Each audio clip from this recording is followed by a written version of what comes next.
სახელითა მამისად და ძისად და სულისა წმინდისად. მას შემდეგ რაც ქრისტე შევიცანით როგორც ღმერთი, თუ ვართ გონიერნი და მოაზროვნენი, თუ ჩვენთვის თავისუფლება არის ღირსება, რომელიც არ გვეთმობა, მაშინ ვეღარ უნდა შევეგუოთ უქრისტეობას.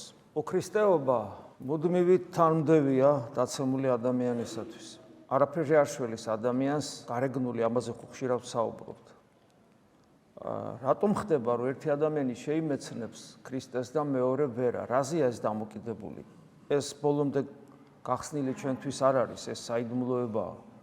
ჩვენ წმინდა წერილიდანაც კარგად ვიცით, რომ აგერ ერთხარეს ზნეობრივი, პატრიოტი, რელიგიური, ღვთის ერთგული ადამიანები და მეორე მხრივ აგერ ჯვარცმული ავაზაკი, აგერ სამშობლოს მოღალატე მეზვერე და ასე შემდეგ. და ისინი ვერ ცნობენ ქრისტეს და უქრისტეოდ დარჩნენ, იმიტომ რომ მათი შინაგანი მდგომარეობა იყო და ესენი ცნობენ ქრისტეს, რამე თუ მათი მდგომარეობას ვერ ვუწოდებთ უქრისტეობას, მოდი ასე ვთქვათ. უცნაურია, გონება მიუწვდომელია. ჩვენ არ ვიცით ასე დროს ვიბნევით ადამიანურად, თუ ადამიანურ ლოგიკას გავეკიდებით, ავიბნევით, იმიტომ რომ რა გავაკეთო, ცუდად ვიცხოვრო, უზნეო გავხდე, ავაზაკი. აი პავლე მოციქულის ვავს ასეთ კითხვავს, რომ თუ ადამიანი საქმით არ ცხონდება, არამედ რწმენით და ესე რა გავაკეთოთ, ხო ვცოდოთ? გესმით? ადამიანის ლოგიკა, რომელიც გავს დაცემული ანგელოზის ლოგიკას, ხშირად ამას ასეთ რამესაც გვთავაზობს. ნუ როგორც გინდა იცხოვრე. პროტესტანტიზმში ამგვარი თეზისი არსებობს, ცოდვა არ გვერაცხება, ცოდვა აღარ არის ცოდვა, შეიძლება ზუსტი ფორმულირება ვერ გავუკეთო. რამე თუ ჩვენ გამოგვისყიდა ქრისტე. ეს მომხდარი ფაქტი უკვე და ამიტომ ცოდვა აღარ შეგერაცხება ცოდვა. მაგრამ პავლე მოციქული ამბობს ამას, ეს ასე არ უნდა გავიკოთ. იქვე ამბობს, თუმცა ბოლომდე მაინც არ იხსნება ეს. ეს საიდუმლოებაა. ეს არის საიდუმლოება. მაგრამ ერთი რამე უდავოა, რომ თუ ჩვენ გვაწუხებს უქრისტეობა, ესე იგი ეს კარგია, იმიტომ რომ ჩვენ გვძნობთ ამას. დიდი პრობლემა იქ იწყება, როდესაც ადამიანს ეს არ აწუხებს, ადამიანი ამას ვერ გძნობს. ადამიანი უპირისპირებს კიდევაც ხშირად ქრისტეს საკუთარ თავში, საკუთარ სიმართლეს, საკუთარ ეგოიზმს, საკუთარ ამბიციებს. მე მინახავს, რა თქმა უნდა, ჩვენ ვკითხულობთ, ჩვენ უამარ ადამიანს ხვდებით, ბევრი რამეს ვიგებთ, ხო, მაგრამ მაინც ყველაზე ნამდვილი ის არის, რასაც თვალით დაინახავ და რასაც შეეხები. ყველაზე მეტად ჩვენ, თქვათ, ამ შემთხვევაში ჩვენი სამრევლო არის, სასულიერო პირისათვის საკუთარი სამრევლო არის ძალიან მნიშვნელოვანი ამ შემთხვევაში, იმიტომ რომ ეს უტყუარია. პირდაპირ ხედავ, პირდაპირ ეხები. და ამიტომ მე ვცდილობ ხოლმე, როცა რაღაც ზოგადი მაგალითები მომყავს ადამიანებს, რა შეიძლება დაემართოთ, მე როგორც წესი თქვენით ხელმძღვანელობ, ამიტომ თუმცა არა მარტო ცუდი, არამედ კარგიც, იმიტომ რომ თქვენში ბევრი კარგიც ხდება, მარტო ცუდი არ ხდება. ხო და აი ცუდი ის არის, რომ ადამიანი შეიძლება აუჯანყდეს შინაგანად ღმერთს, ასეთებიც ხდება. და მას სხვადასხვა გამოვლინებები აქვს, მაგალითად შეიძლება ადამიანი განუდგეს თელ სამრევლოს, გაებუტოს, მოდი ასე ვთქვათ. ადამიანი განუდგეს სამრევლო განვითარების სტრატეგიას, ტაქტიკას, არ იყოს პატრიოტი თავის სამრევლოსი.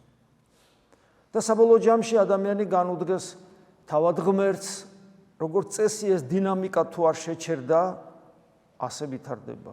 და ადამიანს საერთოდ ღვთის გაგონება აღარ უნდა. რა თქმა უნდა, ესეთი ადამიანი დაღუპვის გზაზე დგება.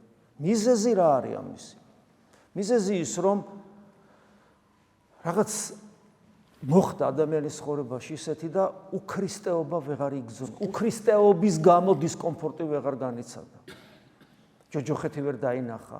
სკულზე დგას და მას ეს არ აშინებს. პირიქით გაგულისებული ხდება, გაბოროტებული ხდება. ადამიანი უცნაური ლოგიკას აქ ნუვეძებთ. ლოგიკა არ არსებობს. დემონურ სულისკვეთებაში ლოგიკა არ არსებობს. ეს რაღაც მოცემულობა ესეთი, როცა ჩვენი თავისუფლება არასწორად იწყებს მუშაობას. მაგრამ გარდა ამისა არის მდგომარეობა, როდესაც როგორც გითხარით, კარგი მდგომარეობა ამასთან შედარებით, როცა ჩვენ უქრისტეობა გვაწუხებს.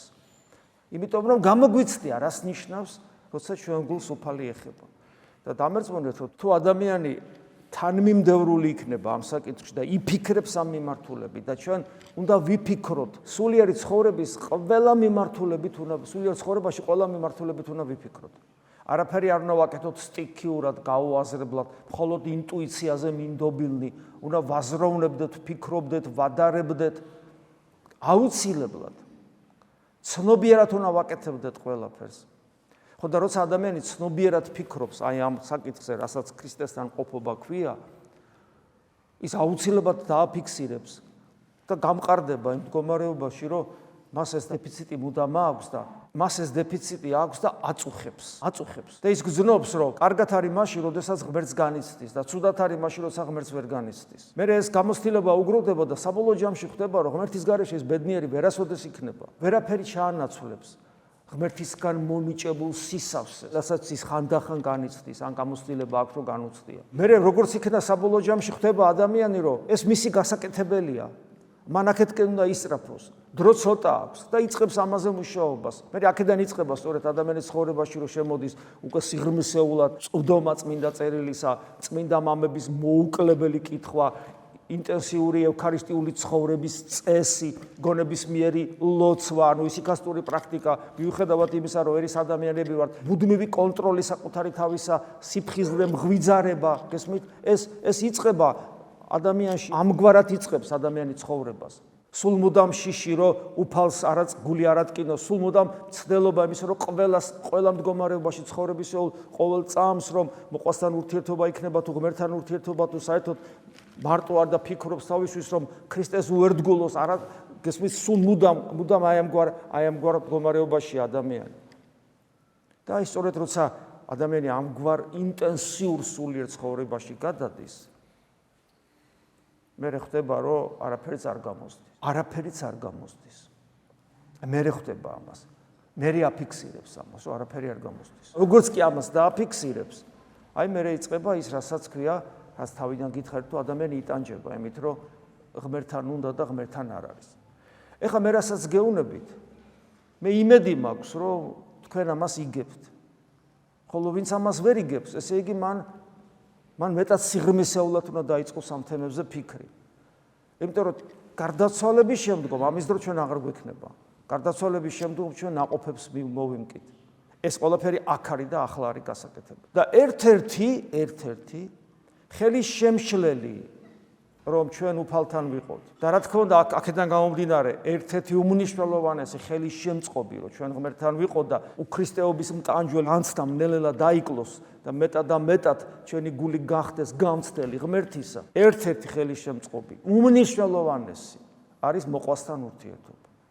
თუ ჩვენი ურთიერთობა მოყვასთან არ გამოსწორდა და არ დალაგდა და ეს არის ძალიან რთული, ყველამ ვიცით. თუ ეს არ დალაგდა და არ გამოსწორდა, არაფერი არ გამოვა.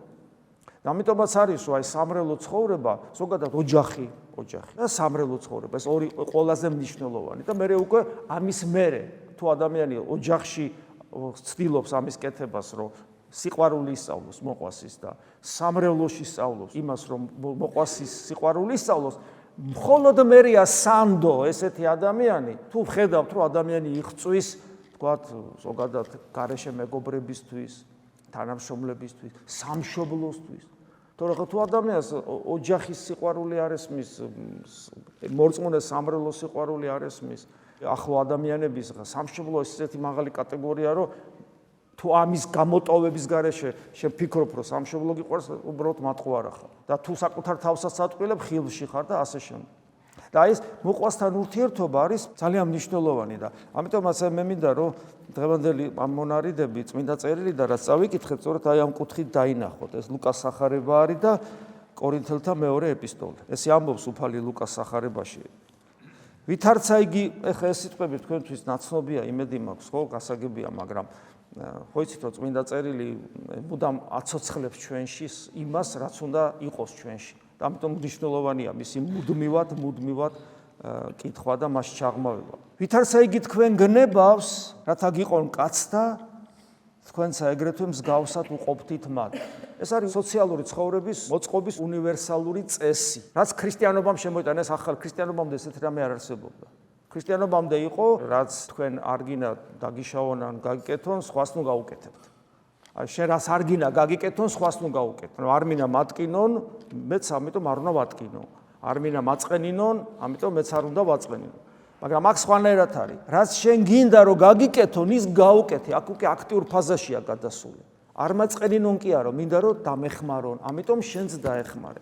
ანუ სიკეთეზეა აქცენტირება გაკეთებული. ეს არის ძალიან რთული, იმიტომ რომ მოყვასთან ურთიერთობაში ჩვენ ამას მუდამ ვივიწყებთ. იმიტომ რომ ჩვენ როცა აქტიურ ფაზაში ვართ მოყვასთან ურთიერთობაში, ჩვენ გამორჩენას ვცდილობთ ყოველთვის. და ამ დროს უნდა გაიხსენო, რომ შენ უნდა გაუკეთო იმას ის და მოექცე ისე, როგორც შენ გინდა რომ მოგექცენ და შენ გინდა გაგიკეთო. და შენ ეს განგაწყობს აქტიური კეთილმოქმედებისკენ, სიკეთის მოქმედებისკენ მოყვასის მიმართ. ეს არის კიდევ ვიმეორებ, ოქროს წესი და ფორმულა სოციუმში როგორ უნდა ცხოვრობდეს ადამიანი და ქრისტიანისათვის ეს მცნებად მოცემული. და მე გახსოვთ ხო ეს უკეთო გიყვარდეს თქვენ მოყვარენი თქვენი რაი მადლი არის თქვენ და იმიტომ რომ ადამიანმა ამ დროს შეიძლება თქვას რომ კი მაგრამ ის თუ მოყვარსი არ არის ის თუ მტერია ის თუ მაინდა-მაინც არ მიყვარს იმიტომ რომ არ უყვარ ვარ და აი აქ უფალი შესაძლებლობას არ გვაძლევს რომ ის ოქროს წესი შევცვალოთ იმიტომ რომ ჩემ წინ მოყვასი კი არ დგას ვიღაცა დგას რომელსაც მე არ უყვარ ვარ. ამის საშუალებას არ გაძლევს და ამიტომ გეუბნება უკეთო გიყვარდეთ თქვენ მოყვარენი თქვენი რაი არს მადლი თქვენ და რამე თუ ცოდვილნიცა მოყვარეთა მათთა ყვარობენ უკეთო კეთილის ყოფილთა თქვენთა კეთილსა უყოფდით რომელი მადლი არს თქვენ და რამე თუ ცოდვილნიცა ამას ყოფეთ და მე ამის გვირგვინია სირთულის გვირგვინი გიყვარდეს მტერნი თქვენი და კეთილსა უყოფდით და იყოს სასყიდელი თქვენი მრავალ. ანუ ქრისტიანი სხვანაირად ცხოვრობს ამ სამყაროში. იმიტომ რომ ადამიანი როგორც ბიოლოგიური არსება და ბიოლოგიური ინდივიდი არის თვითგადარჩენის ინსტინქტის მდგომარეობაში სულ. ხო, ის როგორც თუ ადამიანი ცხოველია, მაშინ ის თვითგადარჩენის მდგომარეობაში უნდა იყოს და პირიქით რაც შეიძლება წაგლიჯოს, მიითვისოს, გაანადგუროს და ასე შემდეგ. ეს არის თუ ადამიანი ცხოველია. მაგრამ აი ეს ცნება, შენ არ გაძლევს საშუალებას რომ იყო ცხოველი, ინდივიდი, ეგოისტი. არ გაძლევს ამის საშუალებას, სხვანაირად ქრისტიანი ვერ იქნები. ეს ცნება შენ გაიძულებს, რომ აი ამ მიწიერი, ამ სამყაროს ბიოლოგიური კანონებიდან, ბიოლოგიური ამ ჩარჩოებიდან ამოხვიდე, სხვაგვარად შეუძლებელია იყო ქრისტიანი. და აქედან ამოსვლას რო იწყებ, მე აღმოაჩენ, რომ ეს შეუძლებელია შენთვის, თუ შენში ღმერთი არ დამკვიდრდა, როგორც ასეთი. ადამიანს ამის გაკეთება არ შეუძლია. მაგრამ ეს არის ის მცნება, რომელიც ადამიანს თავისთავად არ ძალობს ამის გაკეთება. და აი ბოლოს სასყიდელი, რა სასყიდელზეა საუბარი? ეს ის სასყიდელია, რომელსაც ღმერთად ყოფობა ქვია. შენ თუ არ სიტყვი აი ამ ცხოვრების წესზე, იმ რასაც გთავაზობს ეს სამყარო, მაშინ შენ უკვე სხვა მდგომარეობაში გადადიხარ. და ეს მდგომარეობა ესე ისმის სახარებაში. და იყვნეთ ძე მაღლის, აი ღვთისმშობლობა რო შემოდის, ხო? ეს თავარი განაცხადი, რომ ჩვენ ღმერთის შვილები ვართ. ღმერთი ადამიანად მოვიდა, იმიტომ რომ ჩვენ ღმერთის შვილები უნდა გავხდეთ. აი ეს ღმერთის შვილობა ჩვენგან მოითხოვს საკუთარი ეგოიზმის, საკუთარი თავის უარყოფას. უარყავ თავი შენი, აღიღე ჯვარი თვისი და შემომიდექი მე. აი ეს საკუთარი თავის უარყოფა, საკუთარი ეგოიზმის, საკუთარი პირუტყვობის, საკუთარი დემონური სიამაყის, საკუთარი მიწიერი ინტერესების, აი ამის უარყოფაზეა საუბარი და ამით ხდები ძე მაღლისა, ანუ ძე ღვთისა. და მე მაგალითად მოყავს თავად ღმერთი, რამე თუ იგი თავადი, ანუ თავად ღმერთი ტკბილი არის უმადლოთათვისა და უკეთურთა. მერე ეს განსაცვიფრებელი ასევე მგონება მიუწვდომელი სიკეთის ვალდებულება იყავით მოწყალე ვითარცა მამაი თქვენი მოწყალე არს. ერთ-ერთი მოქმედება რითაც ჩვენ აი ამ მდგომარეობისკენ დავიძრებით კიდევ ერთხელ ვიმეორებ ეს რომ ჩვენში მოხდეს ჩვენში ღმერთი უნდა შემოვიდეს მაგრამ მეორე მხრივ ჩვენში რომ ღმერთი შემოვიდეს ჩვენ ეს უნდა გვინდოდეს და თუ ჩვენ ეს გვინდა, ჩვენ უნდა ამ მიმართულებით ამოძრავდეთ. ანუ ჩვენი ცხოვრების წესით, ჩვენი მცდელობით უნდა დავადასტუროთ, რომ ჩვენ ამგვარად ცხოვრება გვინდა. და გვესმის, რომ ქრისტიანობა ამის გარეშე შეუძლებელია. რამე თუ ამის გარეშე, ის ასე ჩვენს თავიდან საუბრობთ, რომ უქრისტეობა გვტანჯავს და ღმერთთან ყოფნა გვინდა, იმიტომ რომ ამით რეალიზდებით როგორც ღვთის უმაღლესი ქმნილებანი, ღვთის ხატება და მსგავსება რეალიზდება მხოლოდ იმით, თუ მის გულში ქრისტე მკვიდრდება. სხვანაირად არა, მაგრამ ეს რომ ასე მოხდეს, ჩვენ აი ეს გზა გასავლელი გვაქვს, უნდა ჩვენი ცხოვრების წესით დავადასტუროთ, რომ ღმერთივით მოწყალე ბუნება გაგვიხდა ჩვენ. და როცა ჩვენ ამ მიმართულებითაც მივდივართ, ვატყობთ, რომ ეს არ შეგვიძლია და კვლავ რა თქმა უნდა, მე ღვთის დახმარებას ვითხოვთ. და აი ერთ-ერთი კიდევ ერთხელ ვიმეორებ, საკეთებელი ჩვენი ეს არის მოწყალება. მოწყალე ბუნება, აი იყავით მოწყალე, ვითარცა თქვენი მამა, ზეცათ აი მოწყალი არის, ეს მოწყალე ბუნება, რომელიც აუცილებლად უნდა ვლინდებოდეს ჩვენ მოყვასთან ურთიერთობაში. და აი პავლე მოციქული როგორ ამბობს, ამასაც გეტყვით თქვენ, მოწყალება ადამიანს, მოწყალე რომ იყოს უჭირს. მოწყალებაში მარტო მატერიალური მოწყალება არ იგულისხმება, თუმცა ესეც იგულისხმება, მაგრამ მარტო ეს არ იგულისხმება. ანუ ადამიანს ისი შესაძლებლობაც აქვს, რომ სხვას დაეხმაროს, ყველაფერი იგულისხმება. და სხვათა შორის ესეც აქ ისწავლება, ოჯახში ისწავლება, აი რატო არის ხო, რომ ადამიანი რომ ძმის ან დის გარეშე იზრდება, დედის ერთაზე ამბობენ ეგოისტიაო, რატო? იმიტომ რომ შეიძლება ძალიან კარგად აღზარდონ. ძალიან კარგად აღზარდონ. მაგრამ მას უნარჩვევები რომ გაუყოს, უნარჩვევები ბავშვობიდან არ ეძლევა და მან ძალიან დიდად უნდა იმუშაოს მე საკუთარ თავზე რომ ეს შეძლოს. მას აკლია რაღაც, ბუნებრივად აკლია. გესმით? ამიტომაც და ზოგადად ეხლა ნებისმიერ შემთხვევაში ჩვენში ეგოიზმი ძალიან ფევს გამდგარია. ამიტომაც ჩვენ ნებისმიერ შემთხვევაში გვიჭირს ვიყოთ მოწყალენი. და ამას ჭირდება სწავლა. ბრძოლა საკუთარ ეგოიზმთან. ბრძოლის გარეშე არაფერი გამოვა. აქ არის გენეტიკური მემკვიდრეობა, აქ არის აღზრდის პრინციპები და ასე შემდეგ, მაგრამ როცა ადამიანი აცნობიერებს, რომ ის ქრისტიანია, მერე ის თავის თავში იწყებს ძიებას და აღმოაჩენს უამრავ მანკიერებებს და მასთან მიზანმიმართულად იბრძვის. და მერე ღმერთი ეხმარება. თუ ეს ბრძოლა არ დაიწყო, მაშინ ღმერთი მას არ შეეწევა. და აი ერთ-ერთი ეს არის მოწყალება და ამიტომ პავლე მოციქული ამბობს, გეტყვითო, ვინც ძუნწად თესავს, ძუნწად მოიმკის. ჩვენ ძუნწები ვართ მოწყალების გაღებაში და გაცემაში. და ეს ჩანს ყველგან, ყოველთვის. და ამიტომაც ჩვენ სუსტები ვართ, იგივე დიასპორებს გულისხმობ. ჩვენ არა გვაქვს ჩვენი ტაძრები, ჩვენ არა გვაქვს გულისხმობ, რომ ვაშენებდეთ, ჩვენ არა გვაქვს ჩვენი საკვირაო სკოლები, ძალიან ცოტა. ჩვენ არა გვაქვს შესაბამისად მერე ერთობა, მერე შესაბამისად ჩვენ კარგავთ ქართველობასაც. და მხოლოდ იმის გამო, რომ აი ძუნწად ვთესავთ. ვერ ვითავისებთ, რომ ეს ჩვენია. ჩვენია ეს. ეს ჩვენი სახლია. ტაძარი არის ეკლესიის სახლი, სადაც ჩვენ შევდივართ ადამიანები და თუ სწორად ვიცხოვრებთ, მადლით ღმერთები ვხდებით. ჩვენ თუ ეკლესია ვართ, ეკლესია ხო მაზიარებელ ადამიანთა ერთობაა და ჩვენ ხო ვიკრიბებით ეკლესია და ეკლესიათ ვიკრიბებით სად? ტაძარში. ტაძარი როგორც ეკლესიის სახლი, ტაძარი საკრალურია. სხვათა შორის არც ერთ დენომინაციაში, რამდენადაც მე ვიცი, ამგვარად საკრალური დამოკიდებულება ტაძართან არ არის. პროტესტანტებთან ხო არ არის, კათოლიკებიც კი ყიდიან ტაძრებს. მართლმადიდებელი ცნობიერებისათვის აბსოლუტურად წარმოუდგენელია ტაძარი გაიყიდოს. სულ რომ შიერი მოკვდე. აი დედას ხო ვერ გაყიდი? ხო? აი ესე ვერ გაყიდი ტაძარს. მიუხედავად იმისა, რომ ბრძნული ღვთისმეტყველებით ვიტყვით, ტაძარი ხო ეკლესია არ არის, ეკლესია ჩვენა ვარ, ხო, გასაგებია. მაგრამ ტაძარი ეკლესიის სახლია, სადაც უდიდესი სიწმინდეა საკურთხეველი. სადაც აღესრულება წლების განმავლობაში უდიდესი საიდუმლოება, ევქარისტიული საიდუმლოება. და მისი გაყიდვა არაფერთ არ შეიძლება წაგართვან, ის შეიძლება შენ მოკლანი დაგაკლან საკურთხეველში, როგორც ჩვენი წიდი წინაპრები კვდებოდნენ, შეიძლება დაგინგრიონ, მაგრამ ის რომ შენინებით გაიღო, ეს არაფერთ არ შეიძლება. და ამიტომ ძვირფასი უნდა იყოს ის, რაც სადაც ვდგავართ. თითოეული მამა გაბრიელი ამბობდა, ჩვენი ქართველი მამა გაბრიელი, რომ ტვერიც კი წმინდა და ნაკურთხია ტაძარში. ყველაფერი საკრალურია. რამდენად გვაქვს ჩვენ ამის განცდა. და ამასაც გეტყვით, ვინ ძუნწად თესავს, ძუნწად მოიმკის, ხოლო ვინც უხვად თესავთ, უხვად მოიმკის.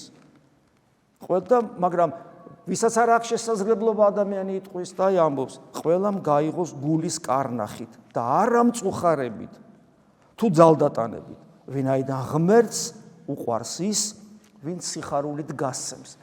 აი ეს მოწყალება, სიხარულით გაცემული მოწყალება, ჩვენ ეს პრობლემა ადამიანისათვის, ეს არის სათნოება, რომელიც ადამიანმა უნდა ისწავლოს. ეს ძალიან რთულია. ხოლო ღმერთს ძალუც მე გამშვიდობს პავლე მოციქული. ღმერთს ძალუს უხვად მოგაგოთ ყოველგვარი მადლი, რათა ყოველთვის და ყველაფერში ყოველივე საკმაოდ გქონდეთ და ამრიგად აამრავლოთ თქვენი კეთილი საქმე. ზოგადად მოწყალე ადამიანს ერთი დიდი ნაყოფი აქვს. გახსოვთ იგავი, როდესაც სახური ადამიანი, რომელიც თითქოს ატყილებდა თავის ბატონს და ბატონი გადაწყვეტს, რომ გააგდოს. და ის იტყვის, რომ ხა რომ გამაგდონო რამე შველება, შრომა არ შემიძლია, მოუკვდები ესე და დაიწყებს ბატონის ხარჯზე სიკეთეების გაღებას. ბატონის ისევ სანამ ჯერ კიდე თანამდებობა უკავია. შემდეგ დაინახა ხო ეს ცრუ მონა გაოცდა ეს ბატონი და შეაქო.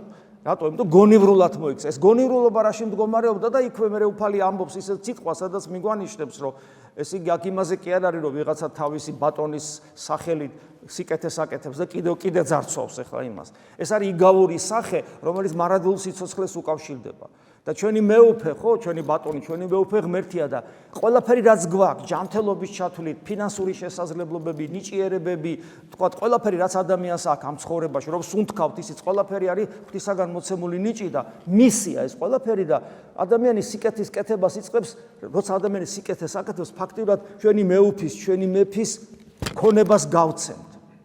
და შემდეგ ის ცრუ სახური რას ამბობს, რომ გამაგდებენ მე ეს ადამიანები, რომელსაც მე სიკეთეს უკეთებდი, რა თქმა უნდა, ბატონის ხარჯზე, ის ადამიანები შემინახავენ და გადამარჩევენ. ანუ მეოხნი იქნებიან, მიპატრონებენ. აი ამაზეა საუბარი და აი როდესაც ადამიანი სიკეთეს აკეთებს და მოწყალე არის ყველა ადამიანის მიმართ და მოწყალებაში კიდევ ვიმეორებ მატერიალური კი არის გულისხმობა.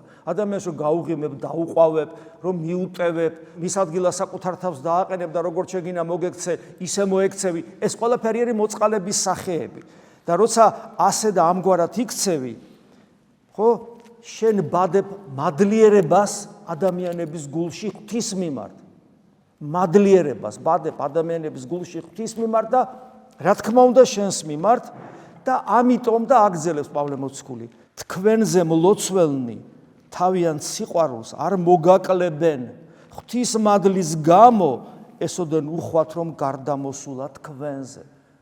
თქვენზე მლოცველი, შენ რომ მოწყალებას გასცემ და სიკეთეს უკეთებ ადამიანს, ის ადამიანი ინტუიციურად გზნობს, რომ შენში ღვთის მადლია და ღვთის მადლის მიერ უკეთებ ამ სიკეთეს, თვითონ ხდება მადლიერი ღვთისა და შენი და ხდება შენზე მლოცველი მუდამ და შენი გულშემატკივარი. ასე რომ აი ეს ამგვარი ერთობა ჩვენს სულიერ ერთობასაც ქრისტეს მისტიკურ სხეულში განამტკიცებს, განაძლიერებს, ჩვენ ვიწყებთ ერთმანეთისათვის ლოცვას, ერთმანეთზე ზრუნვას, ცოცხლების გარდაცვალებულებისთვისაც, გარდაცვალებულები ჩვენზე და ესე იკვრება ის სიყვარულით სავსე ერთობა, რომელსაც ქრისტეს მისტიკური სხეული ქვია. მაგრამ ეს ისწავლება აქ, სანამ ცოცხლები ვართ, სანამ ერთმანეთს თვალებში უყურებთ, სანამ ვხედავთ და თუ ჩვენ ვისწავლეთ იმას, რომ ძვირფასი იყოს, იქ სადაც ვიმყოფებით, ჩვენი ტაძარი, ჩვენი ერთობა, რა თქმა უნდა, ოჯახები, რაც არის აკადემია, ხო, ასევე სიყვარულის სწავლის და თუ ჩვენ პრაქტიკულად, რეალურად ვიქნებით ერთმანეთის დამხმარე, ერთმანეთის ტკივილის გამცდელი, თანალმობი ტკივილებში და სიხარულის გამზიარებელნი, ჩვენ მადლიერნი გავხდებით ერთმანეთისადმი, ღვთისადმი და ასე შენდება ეკლესიის მისტიკური სხეული. და ასე დროს ცხოვრების მეტი შესაძლებლობაც არის, რომ მარტო აღარ ახარ. შენს უკან მთელი დასია ადამიანებისა, რომლებიც ღმერთთან არიან და ასე დროს ჩვენი გული ჩვილდება, რბილდება საღვთო თესლისთვის, მერე საიდანაც აღმოცენდება, ანუ ჩვენი გულიდან უკვე აღმოცენდება ის დიდებული სამყარო, რასაც ქვია და ის დიდებული მოცემულობა და რეალობა, რასაც ღმერთის ჩვენთან ყოფობა ქვია.